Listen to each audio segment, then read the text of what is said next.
আজকের আলোচনার বিষয়বস্তু বা যে বিষয়গুলো নিয়ে আমরা আলোচনা করতে চাইছি বিইজনিল্লাহ তাআলা, সে বিষয় হচ্ছে যে ইসলামে নারীর অধিকার,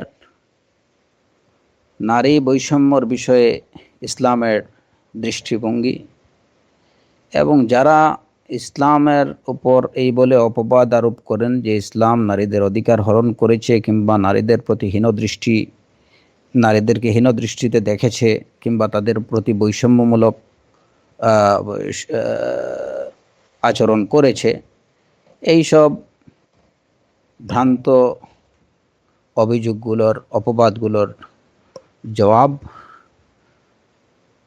প্রথমত আমরা দেওয়ার চেষ্টা করব ইনশাআল্লাহ। এই বিষয়গুলো নিয়ে আলোচনা করব এবং আমি বলেছিলাম যে যেহেতু আমরা মুশকিলাতুন নিসা বিষয়ে সর্বশেষ যে আলোচনা হয়েছিল সেই আলোচনাতে আমরা উল্লেখ করেছিলাম কোরআনে কারীমের এই আয়াত, ওয়াকারনা ফি বুয়ুতিকুন্না ওয়ালা তাবাররাজনা তাবাররুজাল জাহিলিয়াতিল উলা, যে তারা যেন তাদের গৃহে অবস্থান করেন এবং পূর্ববর্তী জাহিলিয়াতের মতো যেন তারা নিজেদেরকে প্রদর্শন না করেন।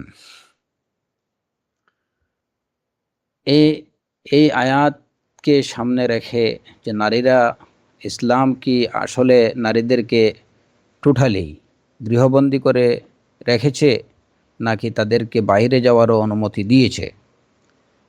কারণ এই বিষয়গুলো নিয়ে কিছুটা আলোচনা করব প্রথমত, এবং আশা করি এই আলোচনার মধ্য দিয়ে আমাদের আজকের যে বিষয়বস্তুগুলো সেই বিষয়বস্তুগুলা অনেকটাই স্পষ্ট এবং পরিষ্কার হয়ে যাবে ইনশাআল্লাহ। অনেকেই দুর্ভাগ্যবশত, অমুসলিমরা তো বটেই, দুর্ভাগ্যবশত অনেক মুসলমানরাও ইসলামের প্রতি এই অপবাদ আরোপ করে থাকেন যে ইসলাম নারীদেরকে গৃহবন্দী হয়ে থাকার নির্দেশ দেয়, তাদেরকে ঘর থেকে বের হতে দেয় না। এই তাদের এই যে দাবি বা এই কথাটা সম্পূর্ণ একটা অপবাদ ছাড়া, মিথ্যা অপবাদ ছাড়া ইসলামের প্রতি আর কিছুই না। এটা একটা জঘন্য অপবাদ ইসলামের প্রতি। কারণ যে আয়াতে নারীদেরকে গৃহে অবস্থানের কথা বলা হয়েছে, ওই আয়াতেই পরবর্তী অংশটুকুতে তাদেরকে যে নির্দেশ দেওয়া হয়েছে সেই নির্দেশটার প্রতি যদি ইনসাফের দৃষ্টিতে কেউ লক্ষ্য করে, তাহলে সে দেখবে যে ওইখানেই আসলে তাদেরকে ঘর থেকে বের হওয়ার অনুমতি দেওয়া হয়েছে।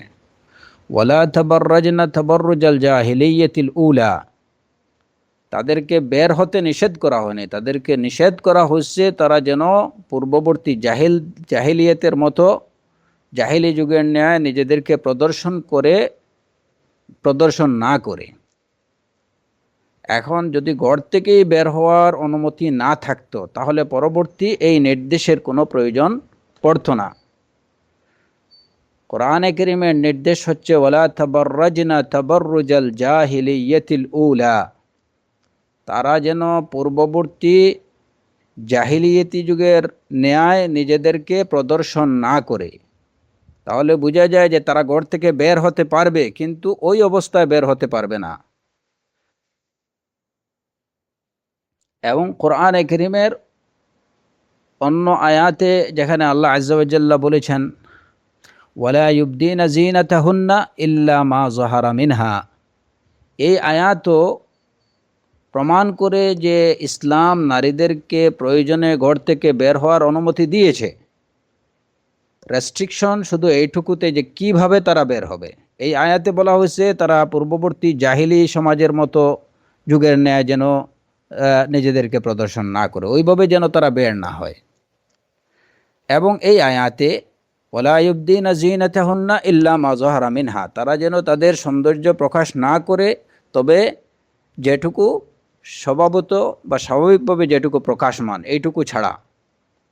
এইটুকু প্রদর্শন ছাড়া অন্য কোনো সৌন্দর্য প্রকাশ যেন তাদের না করে।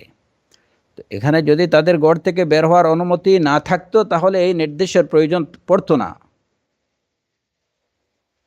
তাহলে কোরআনে কারীমের আয়াত দ্বারাই এটা প্রমাণিত হয় যে নারীদের প্রয়োজনে নারীদের ঘর থেকে বের হওয়ার অনুমতি রয়েছে, কিন্তু সর্বাবস্থায় তারা জাহিলদের মতো জাহিলি সমাজের ন্যায় বের হতে পারবে না, কিংবা তারা নিজেদেরকে প্রদর্শন করে, নিজেদের সৌন্দর্য প্রদর্শন করে বেপর্দা বেহায়ার মতো তারা বের হতে পারবে না।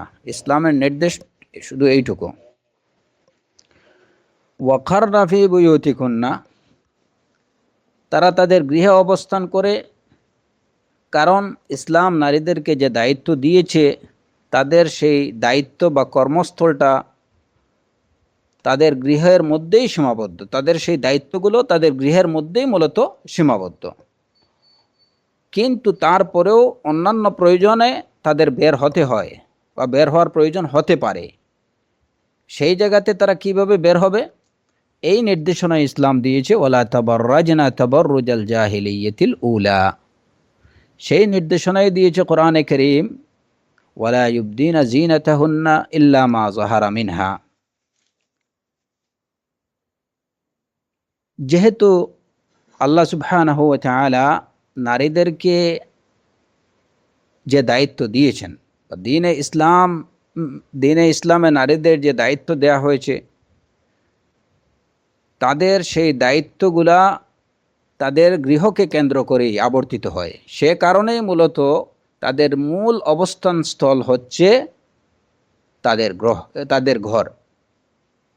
ওয়াকারনা ফি বুয়ুতিকুন্না, কারণ একজন নারী, সে মা হিসাবে, সে স্ত্রী হিসাবে, সে বোন হিসাবে, তার যে কর্মপরিধি বা তার যে কার্যক্রমগুলা, সেই কার্যক্রমগুলা তার গৃহকে কেন্দ্র করেই তার বেশিরভাগ অধিকাংশ কার্যক্রমগুলোই তার গৃহকে কেন্দ্র করে হয়ে থাকে। একজন মা গৃহেই তার সন্তানদের লালন পালন করবেন। একজন স্ত্রী তার স্বামীকে যেটুকু প্রোভাইড করবেন, যে খিদমা, সেই খিদমাটুকু তিনি ঘরেই দেবেন।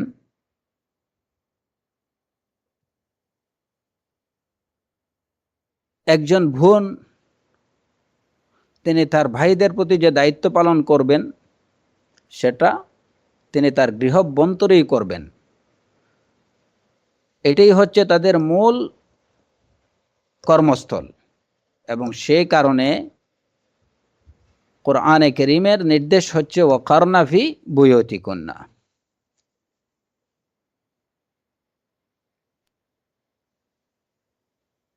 যেভাবে পুরুষদের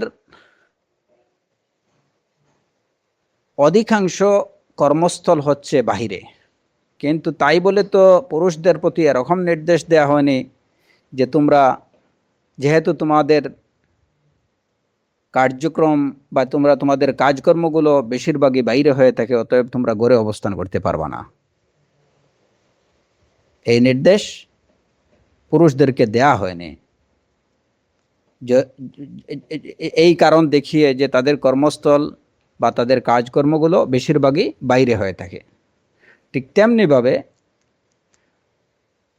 নারীদের বেশিরভাগ কার্যক্রমগুলো তাদের গৃহাভ্যন্তরেই হয়ে থাকে। যদিও গৃহাভ্যন্তরেই তাদের বেশিরভাগ কার্যক্রমগুলো হয়ে থাকে, তাই বলে কোনো অবস্থাতেই তাদেরকে বাইরে যেতে নিষেধ করা হয়নি। যেভাবে পুরুষদেরকে কোনো অবস্থাতেই গৃহে অবস্থান থেকে নিষেধ করা হয়নি।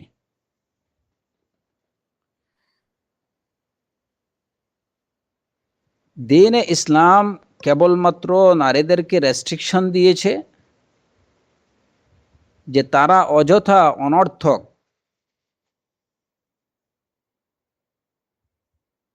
অপ্রয়োজনে তারা যেন বাইরে বের না হয়, নিজের কর্মস্থল ছেড়ে দিয়ে তারা যেন বাইরে না যায়। যেমন আমরা দেখি যে একজন পুরুষ, তার দায়িত্ব যদি একটা অফিসে হয়ে থাকে, তার দায়িত্বটা তার কর্মস্থল যে অফিসে হবে, খুব স্বাভাবিকভাবেই বিনা প্রয়োজনে তাকে অফিস চলাকালীন সময়ে অন্য কোথাও ঘোরাফেরা করার অনুমতি কর্তৃপক্ষ তাকে দেবে না। কারণ তার মূল কর্মস্থল যেখানে, সেখানেই তাকে অবস্থান করতে হবে ম্যাক্সিমাম টাইম। হ্যাঁ, যদি প্রয়োজন পড়ে তাহলে সে বের হতে পারবে, এটা অবশ্যই কর্তৃপক্ষের অনুমতি থাকবে। এতে এতে তাদের কর্তৃপক্ষের অনুমতি না থাকার কথা না।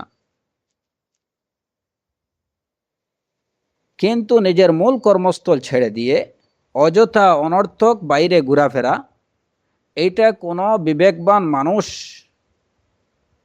একজন মানুষ অন্য মানুষের জন্য এটা সমর্থন করে না এবং করতে পারে না। ঠিক তেমনিভাবে আল্লাহ আজ্জা ওয়া জাল নারী এবং পুরুষদেরকে তাদের উপরে যে দায়িত্ব অর্পণ করেছেন, নারীদের প্রতি যে দায়িত্ব অর্পণ করেছেন, তাদের কর্মস্থল যে স্থান কেন্দ্রিক হয়ে থাকে, বিনা প্রয়োজনে ওই স্থান ত্যাগ করে বাইরে ঘোরাফেরা করাকে ইসলাম নিষেধ করছে। এবং এইটাই হচ্ছে সম্পূর্ণ ন্যায় এবং যৌক্তিক সিদ্ধান্ত, যেটাকে কোনো বিবেকবান মানুষ অস্বীকার করতে পারে না, এবং যে সিদ্ধান্তকে ন্যূনতম কাণ্ডজ্ঞান সম্পন্ন কোনো মানুষ এই সিদ্ধান্তকে অন্যায় বা অযৌক্তিক বলে আখ্যায়িত করতে পারে না।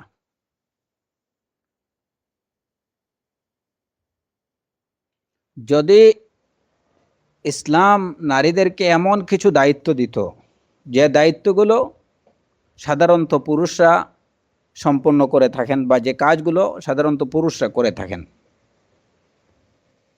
এরকম কাজের দায়িত্ব ইসলাম যদি নারীদেরকে দিত, আর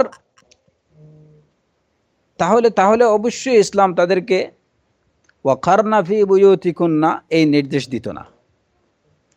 কারণ দায়িত্ব যেখানে থাকবে তাকে সেখানে যেতেই হবে, সে জায়গায় অবস্থান করতেই হবে।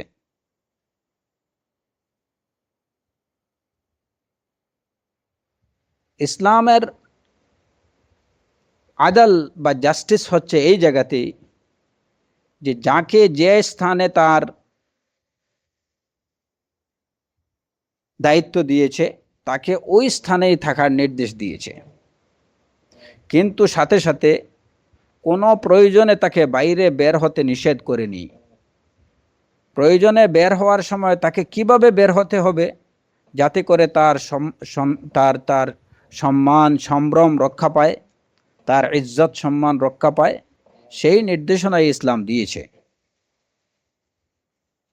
ওয়াকারনা ফি বুয়ুতিকুন্না ওয়ালা তাবাররাজনা তাবাররুজাল জাহিলিয়্যাতিল উলা ওয়ালা ইউবদিনা যিনাতাহুন্না ইল্লা মা যাহারা মিনহা। অতএব যারা বলেন যে ইসলাম নারীদেরকে ঘর থেকে বের হতে দেয় না, তাদের এই দাবি সম্পূর্ণ মিথ্যা দাবি, এবং এটা ইসলামের প্রতি একটা চরম অপবাদ ছাড়া আর কিছুই না। এবং একই সাথে যারা বলেন যে নারীদের ঘরে অবস্থান করার এই নির্দেশ, ইসলামের এই নির্দেশ, এটা হচ্ছে অন্যায় ও যৌক্তিক, তাদের এই কথাটা হচ্ছে সম্পূর্ণ বিবেকহীন, কাণ্ডজ্ঞানহীন কথা।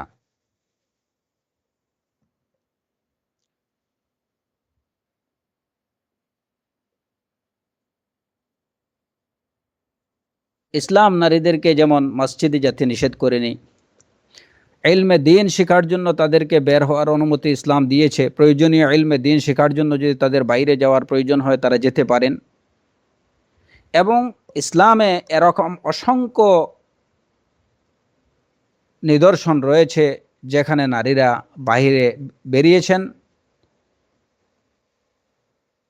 এবং প্রয়োজন অনুযায়ী প্রয়োজনে তাদের বাইরে বের হওয়া, এটা যে বৈধ সেটাও সুন্নাহ দ্বারা প্রমাণিত। কোরআনে কারীমের এই আয়াতগুলো থেকে তো আমরা নির্দেশনা পেলাম যে নারীদের বাইরে বের হওয়ার অনুমতি রয়েছে, এবং সুন্নাহর মধ্যে এর অসংখ্য প্রমাণ রয়েছে যে রাসূলুল্লাহ সাল্লাল্লাহু আলাইহি ওয়াসাল্লামের যুগেও সাহাবিয়াতরা ঘর থেকে বের হয়েছেন, তারা বাইরে গেছেন, হ্যাঁ, কিন্তু যখন তারা বাইরে বের হয়েছেন, ইসলামের নির্দেশনা মেনেই তারা বের হয়েছেন, অযথা অনর্থক অপ্রয়োজনে তারা বের হননি। যেমন বর্তমান সময়ে আমাদের সমাজের মেয়েদের বা নারীদের যে একটা টেন্ডেন্সি তাদের মধ্যে, যে একটু অবসর বিভিন্ন শপিং মলে ঘুরে বেড়ানো, হ্যাঁ, এই ধরনের এই যে অনর্থক অকাজে অপ্রয়োজনে এভাবে ঘুরে বেড়ানো, দেখা যাবে যে তারা হয়তো 5-6টা মার্কেট শপিং মল ঘুরছেন, 5-6টা মার্কেট ঘুরছেন, সব মিলিয়ে হয়তো মার্কেট করছেন 1000-5 টাকার, কিন্তু ওইটা হয়তো প্রয়োজনবশত একটা মার্কেট থেকে সেটা করা যেত। এইটা একটা বদ অভ্যাস, এই যে অনর্থক ঘুরে বেড়ানোর। তারপরে ছুটি পেয়েছেন অনেকে, ছুটি কাটানোর জন্য সি বিচে চলে গেছেন, কিংবা হানিমুনের জন্য চলে গেছেন সি বিচে। তো এই যে বেপর্দা, বেহায়া যে বিষয়গুলো, নির্লজ্জ বিষয়গুলো, এই বিষয়গুলোকে ইসলাম নিষেধ করছে, যে একজন মুমিন, একজন মুমিনা নারী এরূপ করতে পারেন না। ওয়াকারনা ফি বুয়ুতিকুন্না,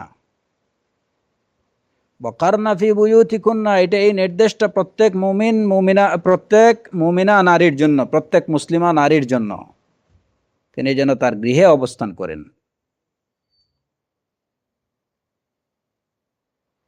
প্রয়োজনগুলা কি, আমরা সে বিষয়ে একটু আলোচনা করব ইনশাআল্লাহ। তবে প্রথমত এই বিষয়টা প্রত্যেক মুসলিমাকে বুঝতে হবে যে তার মূল কর্মস্থল, তার মূল অবস্থানস্থল হচ্ছে তার গৃহ। এমনকি রাসূলুল্লাহ সাল্লাল্লাহু আলাইহি ওয়াসাল্লাম সালাতের জন্য বলছেন যে তার জন্য সবচেয়ে উত্তম স্থান হচ্ছে তার গৃহ।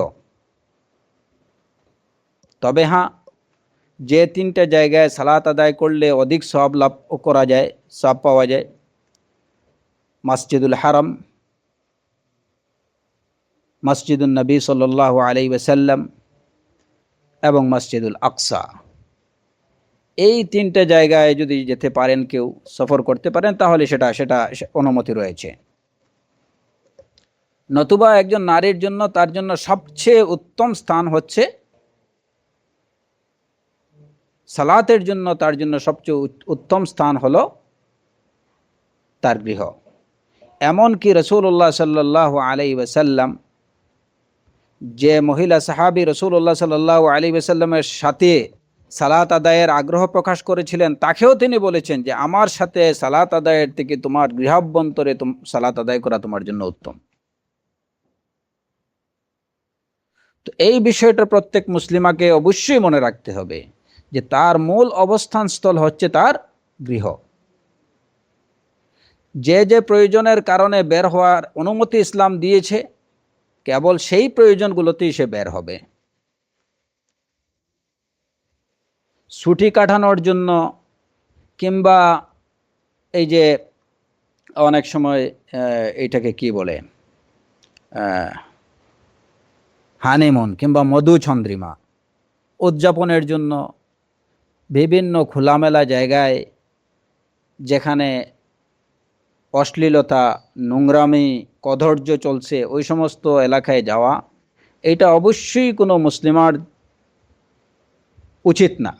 এবং কোনো মুসলিমের উচিত না যে তার স্ত্রীকে ওই সমস্ত জায়গায় নিয়ে যাওয়া কিংবা যাওয়ার পারমিশন দেওয়া। আপনি যদি চান যে ছুটি উদযাপন করতে চান, আপনার সামর্থ্য তাকে, আপনি হাজ কিংবা উমরার সফরে যান। আপনি ছুটি কাটাতে চান, তাহলে এমন স্থানে যান আপনার স্ত্রীকে নিয়ে, যেখানে আপনি একটা ইসলামী পরিবেশ পাবেন, একটা ইসলামী এনভায়রনমেন্টে গিয়ে আপনি ঘুরে আসেন। কিন্তু অনেক মুসলমান পুরুষ আছেন যারা হয়তো জেনে অথবা না জেনে, না বুঝে এরকম কাজ করে থাকেন, যে বিয়ের পরে কিংবা এমনিতেই যে কোনো ছুটি বা অবকাশকালীন সময়ে অশ্লীল এবং নোংরা জায়গাগুলোতে চলে যান, ওইখানে গিয়ে ছুটি উদযাপন করেন। কিন্তু তারা হয়তো নিজেরাই বুঝতে পারেন না যে এই কাজের দ্বারা তারা নিজেরা নিজের পায়েই কূপ মারছেন। কারণ হে মুসলিম, আপনি আপনার স্ত্রীকে নিয়ে এমন একটা জায়গায় গেলেন যেখানে অসংখ্য নানা রকমের নোংরামি, অশ্লীলতা, বেহায়াপনা চলছে। শয়তান তো পিছনে আসেই। আপনি জানেন না যে কখন আপনার স্ত্রীর মনে হয়তো কোন ধরনের একটা অশ্লীলতা তার মনের মধ্যে স্থান করে নেবে, একটা বাজে চিন্তাভাবনা তার মনের মধ্যে চলে আসতে পারে। কারণ আপনি তাকে ওই ধরনের এনভায়রনমেন্টেই নিয়ে যাচ্ছেন। তো আপনি নিজে তাকে সাহায্য করছেন অশ্লীলতা অবলম্বনের জন্য, বা একটা বাজে মাইন্ডের মধ্যে বাজে কিছু নেয়ার জন্য, যাতে সে নিতে পারে, সেই কারণে আপনি তাকে ওইখানে নিয়ে যাচ্ছেন। কারণ এটা খুব স্বাভাবিক, যে যে পরিবেশে যাবে ওই পরিবেশের ছাপ তার উপরে কিছুটা না কিছুটা অবশ্যই পড়বে। আপনি একজন মুসলিম, কিভাবে আপনি পারমিশন দিতে পারেন, অবাধ লাইসেন্স আপনি দিতে পারেন আপনার স্ত্রীকে, যে সে তার ইচ্ছা মতো করে বিভিন্ন শপিং মলে ঘুরে বেড়াবে? আপনি কিভাবে পারমিশন দিতে পারেন সে একাকী যখন যেখানে ইচ্ছে চলে যেতে পারে? আপনি কিভাবে আপনার স্ত্রীকে নিয়ে আপনি যে কোনো এই যে অশ্লীল এবং এই যে নোংরা জায়গাগুলোতে আপনি যেতে পারেন?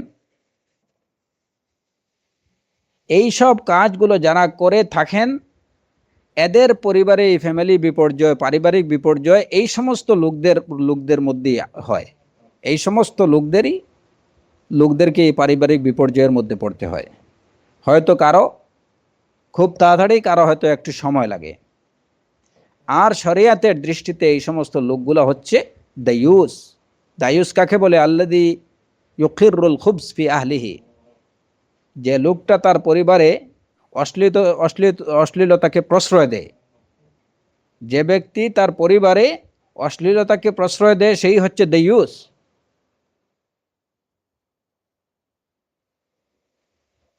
আপনি একজন মুসলিম, আপনি দায়ুস হতে পারেন না। আপনি একজন মুসলিমা, আপনি ওই সমস্ত জায়গায় যেতে পারেন না যেখানে গেলে আপনার ঈমান, আপনার আমল, আপনি বিভিন্ন শয়তানি ওয়াসওয়াসার মধ্যে, শুবহাত আপনার মনের মধ্যে ঢুকবে।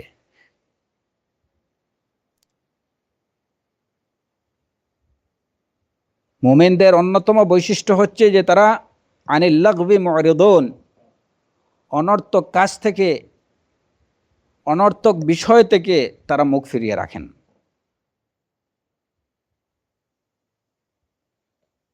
তো আল্লাহ সুবহানাহু ওয়া তাআলা প্রত্যেক মুসলিম এবং মুসলিমাদের এই বিষয়গুলো ভালো করে বুঝার তৌফিক দিন।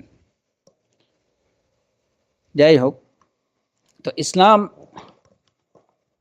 নারীদেরকে ঘর থেকে বের হতে নিষেধ করেনি। প্রয়োজনে তারা বের হতে পারেন। সেই প্রয়োজনগুলোর মধ্যে কি? তারা যদি সালাত পড়তে চান, জুমার সালাতে, ঈদের সালাতে শরিক হতে চান, ইসলাম তাদেরকে নিষেধ করেনি। রাসূলুল্লাহ সাল্লাল্লাহু আলাইহি ওয়াসাল্লাম বলেছেন, লা তামনাউ ইমা আল্লাহি মাসাজিদ আল্লাহ, লা তামনাউ ইমা আল্লাহি মাসাজিদ আল্লাহ, আল্লাহর বান্দীদেরকে আল্লাহর মসজিদ থেকে বারণ করো না। ওয়া ইযা ইসতা'যানাত ইমরাআতু আহাদিকুম ইলাল মসজিদ ফালা ইয়ামনাহা, যদি তোমাদের কারো স্ত্রী মসজিদে যাওয়ার জন্য তোমার কাছে ইজাজত চায়, পারমিশন চায়, তাহলে তাকে নিষেধ করো না। তাহলে দেখা গেল যে ইসলাম নারীদেরকে বের হওয়ার অনুমতি দিয়েছে, এবং ঘর থেকে সালাতের জন্য বের হতে পুরুষরা যেন তাদেরকে বারণ না করে সেই নির্দেশও পুরুষদেরকে দিয়েছে। লা তামনাউ ইমা আল্লাহি মাসাজিদ আল্লাহ, ওয়া ইযা ইসতা'যানাত ইমরাআতু আহাদিকুম ইলাল মসজিদ ফালা ইয়ামনাহা, লা তামনাউ নিসাআকুমুল মাসাজিদ ওয়া বুয়ুতুহুন্না খায়রুল লাহুন্না। এটাও সাথে সাথে জানিয়ে দিয়েছে যে তাদেরকে নিষেধ করো না, মসজিদ যেতে চাইলে তাদেরকে নিষেধ করো না, তবে তাদের ঘরটাই হচ্ছে তাদের জন্য সবচেয়ে উত্তম।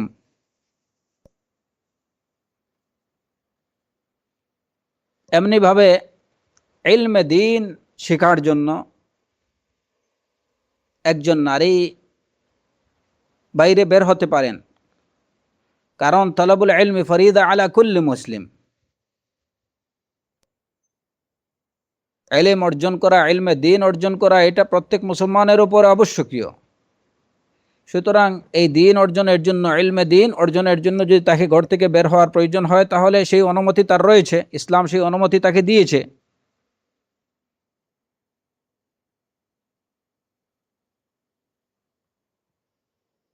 সে দিন শেখার জন্য বের হতে পারে।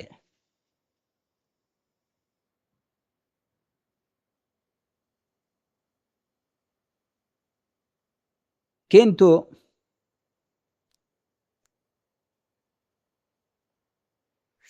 অন্যান্য সাধারণ জ্ঞান অর্জনের জন্য, ডাক্তারি, ইঞ্জিনিয়ারি এই সমস্ত পড়ার জন্য একজন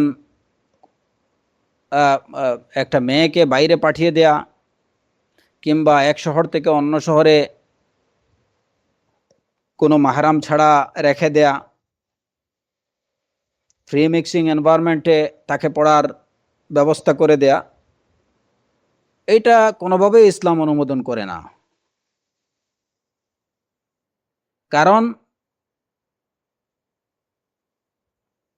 ইসলাম ইসলামের উদ্দেশ্য হচ্ছে মানুষের সম্মান রক্ষা করা, তার জান মালের নিরাপত্তা বিধান করা,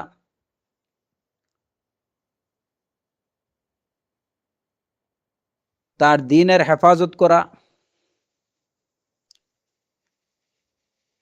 ইসলামের নির্দেশনার উদ্দেশ্য হচ্ছে এগুলো,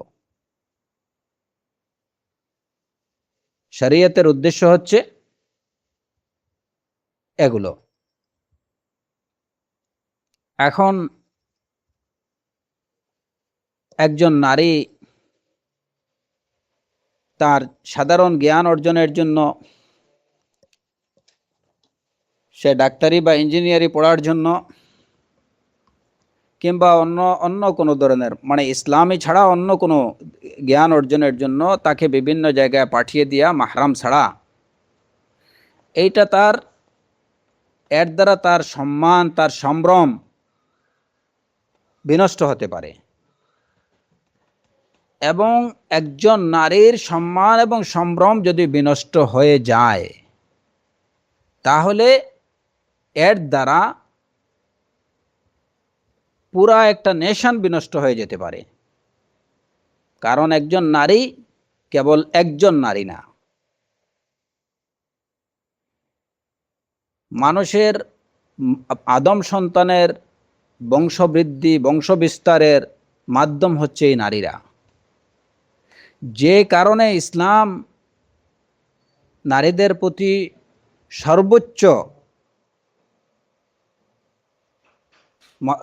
প্রতি সবচেয়ে বেশি সতর্কতামূলক দৃষ্টিভঙ্গিতে দেখেছে, যাতে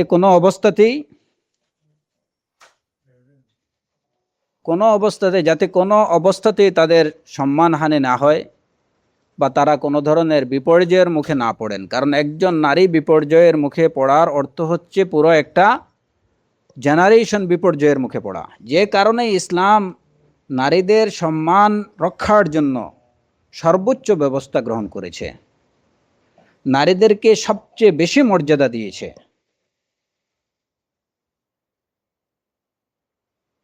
অথচ দুর্ভাগ্যবশত আজকে অনেক মুসলমানরা ইসলামের এই সংরক্ষণমূলক ব্যবস্থাকে, সতর্কতামূলক ব্যবস্থাকে, যে ব্যবস্থাটা প্রকৃত অর্থে আল্লাহ সুবহানাহু ওয়া তাআলা নারীদের স্বার্থ সংরক্ষণের জন্যই দিয়েছেন, শুধুমাত্র নারীদের না, তাদের সংরক্ষণের মাধ্যমে বা তাদের স্বার্থ সংরক্ষণের মাধ্যমে আদম সন্তানদের স্বার্থ সংরক্ষণের ব্যবস্থা করেছেন, সেই ব্যবস্থাকে তারা দুর্ভাগ্যবশত কিছু সংখ্যক মুসলমানরা এটাকে অন্যায় এবং অযৌক্তিক বলে আখ্যায়িত করতেছে। তো এখন একজন নারী, সে সমাজকে সেবা দেবে, একজন ইঞ্জিনিয়ার হিসাবে, একজন প্রফেসর হিসাবে, কিংবা একজন ডাক্তার হিসাবে সমাজকে সেবা দেবে, এটা ভালো কথা। কিন্তু তাই বলে সে নিজের সম্ভ্রম, নিজের সম্মানকে বিসর্জন দিয়ে সমাজের সেবা করার কোনো অনুমতি ইসলাম তাকে দেয়নি। ইসলাম সব সময়ই ব্যক্তি স্বার্থ থেকে দিনের স্বার্থকে এবং সমাজের স্বার্থকে এবং সবচেয়ে বড় কথা যেটা সেটা হচ্ছে বনি আদমের সামগ্রিক স্বার্থকে সবচেয়ে বেশি প্রাধান্য দিয়েছে। অতএব কোনোভাবেই একজন নারী সে তার সাধারণ জ্ঞান অর্জনের জন্য নিজের মান সম্মান ইজ্জত ভুলুণ্ঠিত হোক, এইগুলো বিনষ্ট হোক এবং এই বিনষ্টের দ্বারা একটা জেনারেশন তৈরি হোক, এটা কোনোভাবেই ইসলাম অনুমোদন করতে পারে না। তাই এই কারণে দ্বীনে ইসলামের মধ্যে একজন নারী কেবলমাত্র দ্বীনি প্রয়োজনীয় জ্ঞান অর্জনের জন্য সে বাইরে বের হতে পারে এবং সেই বাইরে বের হওয়াটাও হতে হবে তাকে ইসলামের নির্দেশনা অনুযায়ী। এখানে খুব স্পষ্টভাবে আমাদের একটা বিষয় জানতে হবে যে ইলমে দ্বীন অর্জনের জন্য কেউ বের হবেন তাই বলে তাকে যেভাবে ইচ্ছা সেভাবে তিনি বের হয়ে যাবেন, এই অনুমতিও ইসলাম দেয়নি। অবশ্যই এই ক্ষেত্রেও তাকে ওয়ালা ইউবদিনা জিনাতাহুন্না ইল্লা মা যহারা মিনহা, কোরআনে কারীমের এই নির্দেশকে অনুসরণ করতে হবে। তাকে কোরআনে কারীমের এই নির্দেশ অনুসরণ করতে হবে, ওয়ালা তাবাররাজনা তাবাররুজাল জাহিলিয়াতিল উলা। এই দুইটা নির্দেশকে অনুসরণ করেই তাকে ঘর থেকে বের হতে হবে, যদিও সে ইলমে দ্বীন অর্জন করতে চায়। এবং এরই সাথে সাথে একজন নারী যদি তলবে ইলমের জন্য, ইলমে দ্বীন অর্জনের জন্য সফর করতে চায়, তাহলে অবশ্যই তার সাথে মাহরাম থাকতে হবে। তো যেখানে আমাদের কথা হচ্ছে যে যেখানে ইলমে দ্বীন অর্জনের জন্য যদি একজন নারী সফর করতে চায়, তাহলে সেই ক্ষেত্রেও তার সাথে একজন মাহরাম থাকা আবশ্যক। এমনকি দ্বীনে ইসলামের মধ্যে একজন নারী যদি হজে যেতে চায়, হজ করতে চায়, তার যদি পরিপূর্ণ সক্ষমতা, শারীরিক সক্ষমতা, আর্থিক সক্ষমতা থাকে, কিন্তু কোনো মাহরামের উপস্থিতি যদি না থাকে, কোনো মাহরাম যদি সে না পায়, তাহলে এই ক্ষেত্রে ইসলাম তার উপরে হজ ওয়াজিব, আবশ্যকীয় বলে গণ্য করেনি। একজন নারীর জন্য হজ তখনই আবশ্যকীয় হবে, ফরজ হবে, যখন তার শারীরিক সক্ষমতা, তার আর্থিক সক্ষমতার সাথে সাথে সে সফরের জন্য তার সাথে তার সঙ্গী হিসাবে একজন মাহরামকে পাবে, তখনই তার উপর হজ ফরজ হবে।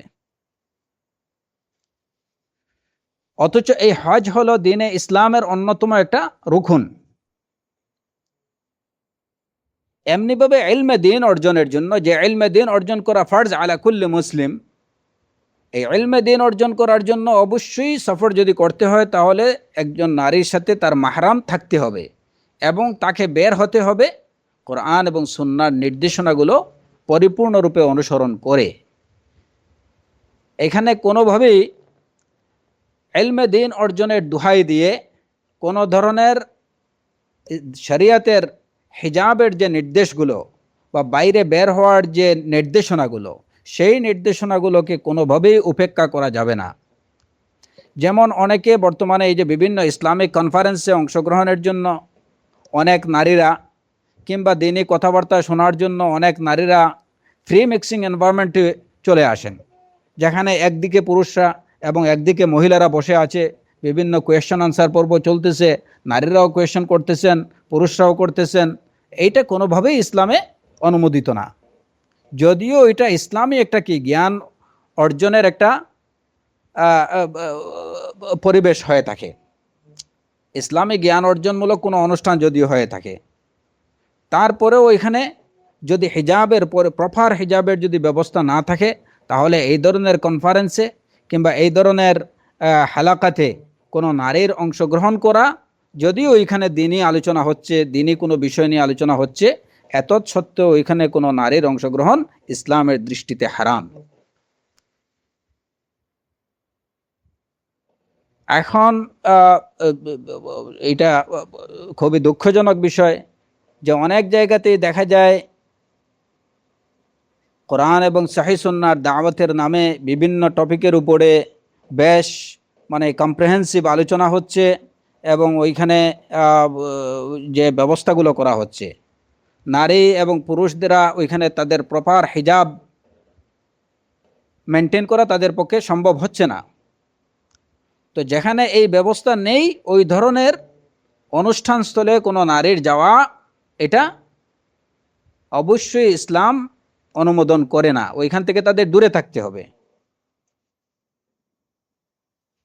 তো এই জায়গার দিকে আমরা যদি এখানে তাকাই, এই বিষয়গুলোর প্রতি যদি আমরা তাকাই, তাহলে দেখা যায় যে তলবুল ইলম, যে ইলমে দিন অর্জন করা, তলব করা যেটা ফার্জ, সেই ইলমে দিন অর্জনের জন্য যদি আমার প্রপার এনভায়রনমেন্ট না পাই, উপযুক্ত পরিবেশ, শরিয়াসম্মত পরিবেশ যদি আমি না পাই, তাহলে এই ক্ষেত্রে আমাকে কি করতে হবে?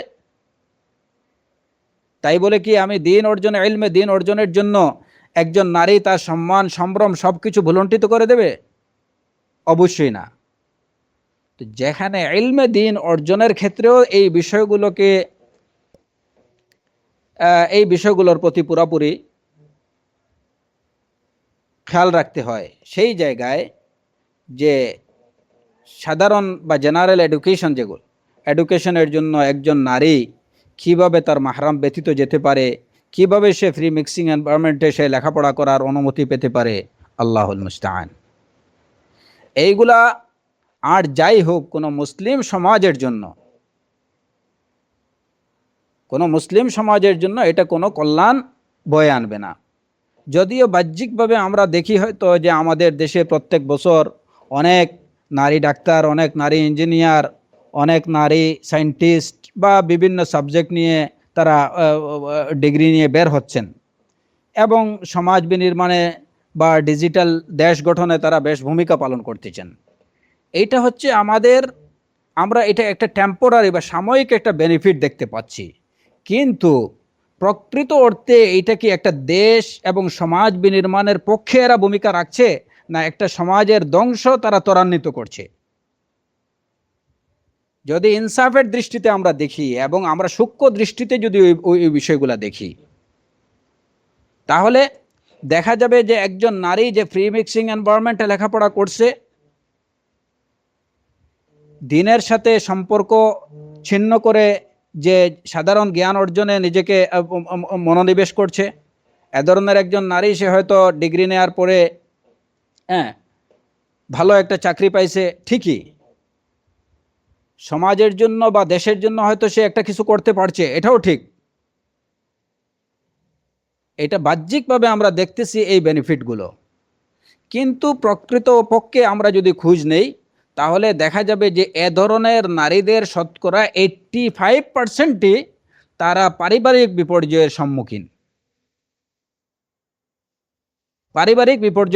সম্মুখীন।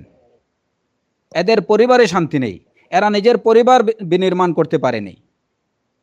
কারণ যে নারী সারা জীবন ছুটা খেয়ে তার অভ্যাস হয়ে গেছে, সে তখন তার ফ্যামিলি, তার তার তার স্বামী সন্তানদের প্রতি কনসেন্ট্রেট করা, এটা তার জন্য প্রায় অসম্ভব হয়ে দাঁড়িয়েছে।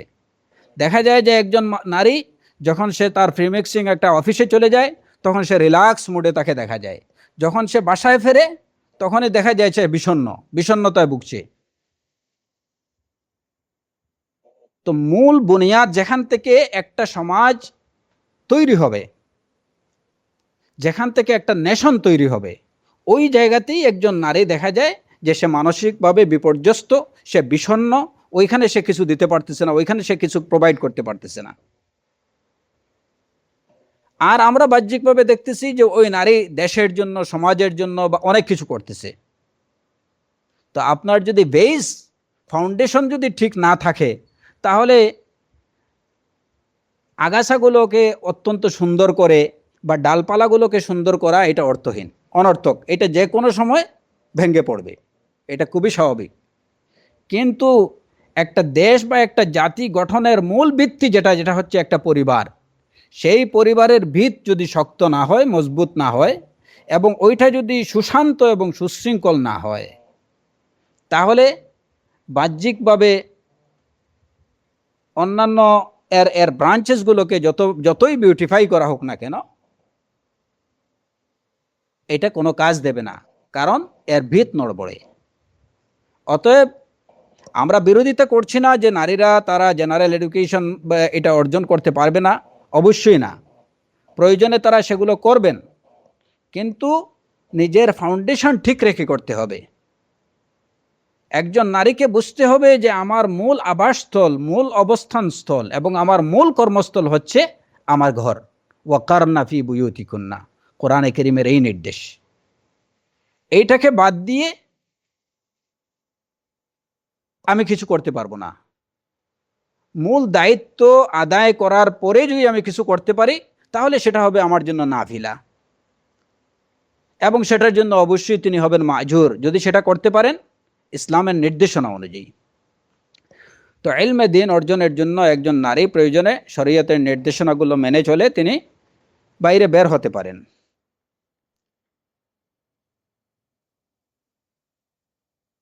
আমরা দেখি যে যারা যারা বলেন যে ইসলাম নারীদেরকে গৃহবন্দী করে রাখে, তাদেরকে বের হতে দেয় না, তারা ইসলামের ইতিহাসের দিকে যদি তাকান, তাহলে যদি ইনসাফের দৃষ্টিতে যদি তারা দেখতেন তাহলে একথা বলতেন না। কারণ রাসূলুল্লাহ সাল্লাল্লাহু আলাইহি ওয়াসাল্লামের সময়ে আমরা দেখি অসংখ্য নারী যুদ্ধের ময়দানে তাদের সরব উপস্থিতি। এখন যদি নারীদেরকে ইসলাম গৃহবন্দী করে রাখতো তাহলে যুদ্ধের ময়দানে তাদের উপস্থিতি কিভাবে আমরা দেখতে পেতাম?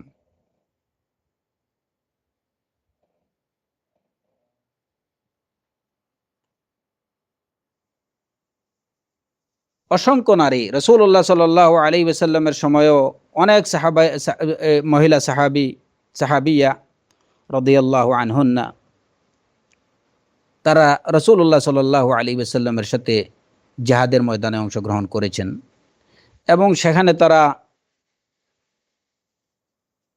আহত, যুদ্ধাহত সাহাবীদের খেদমত করেছেন, তাদেরকে প্রয়োজনীয় চিকিৎসা সেবা দিয়েছেন, তাদেরকে প্রয়োজনীয় খাবার, রসদ এইগুলার যোগান তারা দিয়েছেন।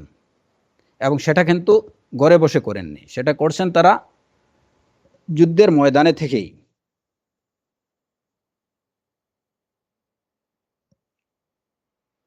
সাহিহ বুখারীতে হযরত আনাস রাদিয়াল্লাহু আনহু থেকে বর্ণিত একটা হাদিস, তিনি বলেন,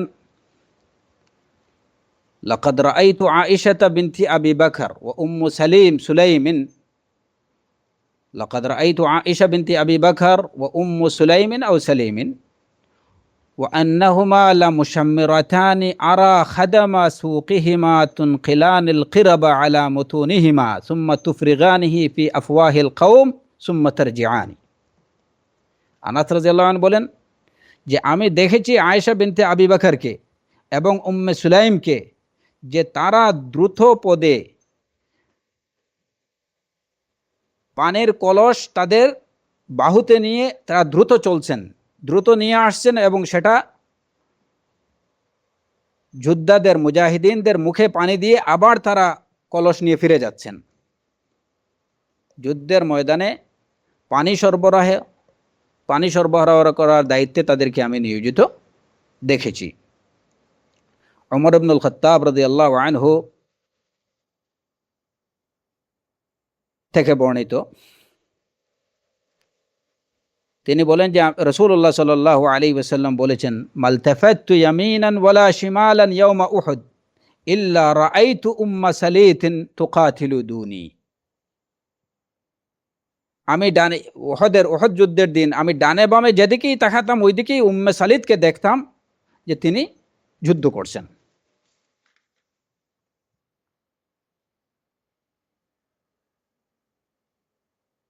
হুনাইন যুদ্ধের সময় রাসূলুল্লাহ সাল্লাল্লাহু আলাইহি ওয়াসাল্লাম দেখলেন যে উম্মে সুলাইম, তার হাতে একটা তলোয়ার রয়েছে, তলোয়ার। রাসূলুল্লাহ সাল্লাল্লাহু আলাইহি ওয়াসাল্লাম তাকে জিজ্ঞেস করলেন, মা হাদা, এটা তোমার হাতে এটা কি? কালাত ইত্তাখাযতুহু ইন দানা মিন্নি আহাদুল মুশরিকিন বাকারতু বাতনাহু। তিনি জবাব দিলেন যে আমার হাতে আমি এই তলোয়ার রাখছি, এই তরবারি রাখছি, যে যদি আমার কাছে কোনো মুশরিক আসে তাহলে আমি তার পেট এপুড় ওপুড় করে দেব। তো তো এই কথা শুনে উম্মে সেলিমের এই জবাব শুনে রাসূলুল্লাহ সাল্লাল্লাহু আলাইহি ওয়াসাল্লাম ফাজআলা রাসূলুল্লাহ সাল্লাল্লাহু আলাইহি ওয়াসাল্লাম ইয়াদহাক, এই কথা শুনে রাসূল সাল্লাল্লাহু আলাইহি ওয়াসাল্লাম হাসলেন। সহিহ মুসলিমের রিওয়ায়াত। আনাস ইবনে মালিক রাদিয়াল্লাহু আনহু থেকে বর্ণিত, তিনি বলেন, কানা রাসূলুল্লাহ সাল্লাল্লাহু আলাইহি ওয়াসাল্লাম ইয়াগযু বিউম্মি সুলাইমিন ওয়া নিসওয়াতিন মিনাল আনসার মা'হু ইযা গাযা ফায়ুসকিয়ানাল মা ওয়া ইউদাউিনাল জারহা।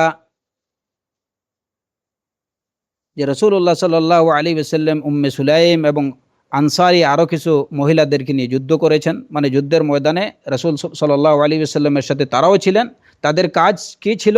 ইউসকিন আল মা, তারা মুজাহিদিনদেরকে পানি পান করাতেন। ওয়া ইউদাউিন আল জারহা, এবং আহতদেরকে তারা চিকিৎসা করতেন। সহিহ মুসলিম এবং তিরমিজির হাদিস। উম্মু আতিয়া রাদিয়াল্লাহু আনহা, তিনি রাসূলুল্লাহ সাল্লাল্লাহু আলাইহি ওয়াসাল্লামের সাথে 60টা যুদ্ধে অংশগ্রহণ করেছেন। ওই যুদ্ধগুলোতে তার অবদান কী ছিল বা তার কার্যক্রম কী ছিল?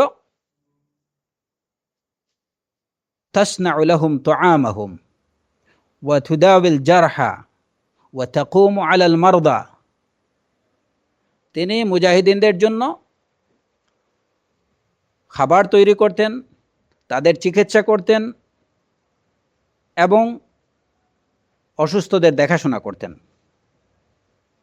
সহিহ মুসলিম, আহমদ এবং ইবনে মাজার হাদিস।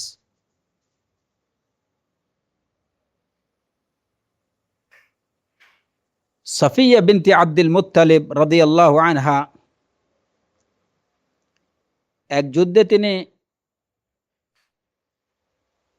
মুসলমানদের গৃহপ্রহরার দায়িত্বে ছিলেন। ওই সময় এক ইহুদি খান্দকের যুদ্ধের সময় এক ইহুদি মুসলমানের ঘরে ঢুকে পড়ার চেষ্টা করলে তিনি তাকে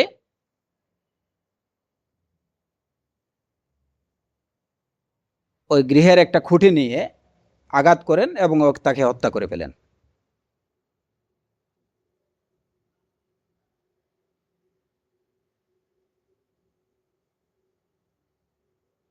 রাসূলুল্লাহ সাল্লাল্লাহু আলাইহি ওয়াসাল্লাম যখন যুদ্ধে বের হওয়ার ইচ্ছে করতেন, তখন তিনি লটারি করতেন। তার সাথে উম্মাহাতুল মুমিনিনদের, তার স্ত্রীদের কাকে সাথে নিয়ে যাবেন, তার জন্য তিনি লটারি করতেন। লটারিতে যার নাম উঠত তিনি তাকে নিয়ে বের হতেন। সহিহ বুখারীর হাদিস। তো এই হাদিসগুলো দ্বারা কি প্রমাণিত হয়?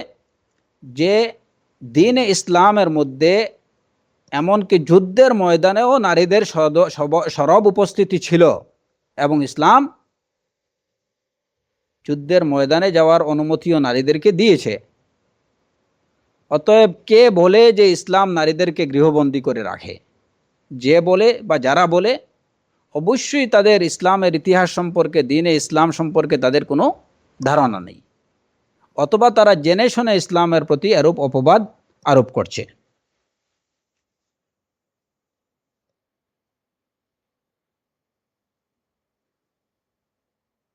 রুবাই বিনতে মুআউযিজ রাদিয়াল্লাহু আনহা, তিনি বলেন, কুন্না মা'আন নবী সাল্লাল্লাহু আলাইহি ওয়াসাল্লাম নুসকি ওয়া নুদাউিল জারহা ওয়া নারুদ্দুল কাতলা ইলাল মদিনা। যে যুদ্ধের ময়দানে আমরা মুজাহিদিনদেরকে পানি পান করাতাম, তাদের চিকিৎসা করতাম, এবং যারা শহীদ হতেন যারা, তাদেরকে আমরা মদিনাতে পাঠাতাম।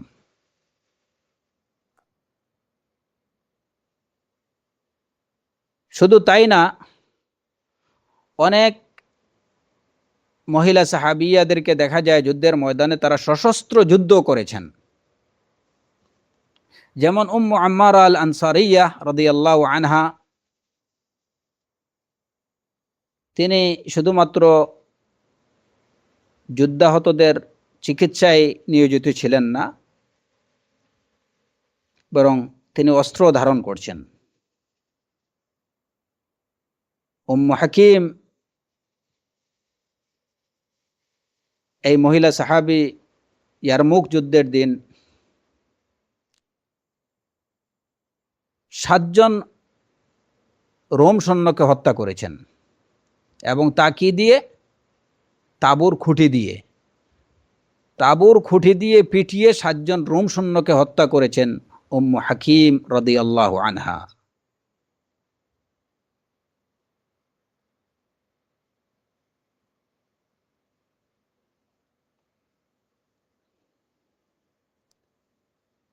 তো এতৎ সত্ত্বেও এই দলিলগুলো থেকে আমরা কি জানি যে যুদ্ধের ময়দানেও মুসলমান নারীদের উপস্থিতিকে ইসলাম অনুমোদন করে, কিন্তু তারপরেও তাদের জন্য সবচেয়ে উত্তম কোনটা?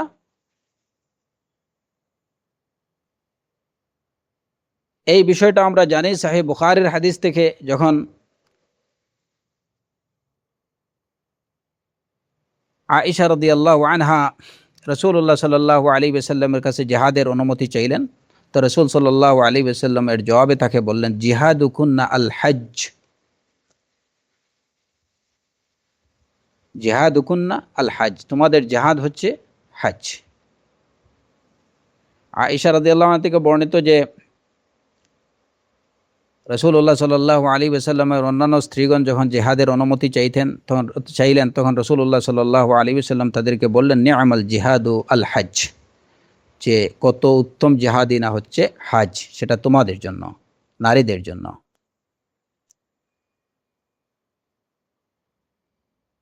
নারীদের জন্য এই যে জিহাদের ময়দানে বা জিহাদ উপস্থিতি, জিহাদ করা, এটা কখন? যদি রাসূল সাল্লাল্লাহু আলাইহি সাল্লামের এই হাদিস থেকে যে নি'মাল জিহাদ আল হজ, অথবা জিহাদুকুন্না আল হজ, তোমাদের জিহাদ হচ্ছে হজ, তো এই হাদিস দ্বারা জানা যায় যে জিহাদ থেকে তাদের জন্য উত্তম হচ্ছে হজ, বা নারীদের জন্য হজ করাটাই হচ্ছে জিহাদের সমতুল্য। কিন্তু তারপরেও ব্যাটল ফিল্ডে তাদের উপস্থিতি আমরা পূর্ববর্তী হাদিসগুলোতে থেকে আমরা এই বিষয়টা প্রমাণিত পাই যে যুদ্ধের ময়দানে নারীদের উপস্থিতি ইসলাম অনুমোদন করে। মহিলা সাহাবীরা সশস্ত্র সংগ্রামে অংশগ্রহণ করেছেন, অতএব জানা যায় যে এটা ইসলাম কর্তৃক অনুমোদিত। তবে কখন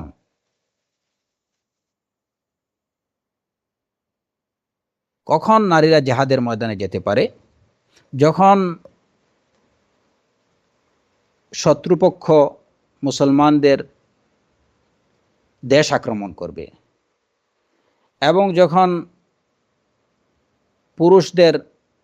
কেবল পুরুষরাই তাদেরকে প্রতিহত করার জন্য যথেষ্ট হবে না, এই অবস্থায়, মানে যখন শত্রুপক্ষ মুসলমানদের দেশ আক্রমণ করবে এবং কেবল পুরুষদের দ্বারা শত্রুপক্ষকে প্রতিহত করা সম্ভব হবে না, কিংবা শত্রুপক্ষকে প্রতিহত করার জন্য পুরুষরা যথেষ্ট হবেন না, এই অবস্থায় নারীদের জন্য জিহাদের ময়দানে উপস্থিত হওয়া, তাদের জন্য জিহাদ করা ইসলাম অনুমোদিত। কিন্তু যদি হয় এরকম যে একটা দেশে একটা শত্রুপক্ষ একটা ক্ষুদ্র একটা গোষ্ঠী আক্রমণ করছে, যেটাকে প্রতিহত করার জন্য 1 ব্যাটালিয়নই যথেষ্ট, এই রকম পরিস্থিতিতে কোনোভাবেই নারীদের যাওয়া এটা কোনো প্রয়োজন নেই, এবং এটা অপ্রয়োজনীয়ভাবে ঘর থেকে বের হওয়ার মধ্যে গণ্য হবে।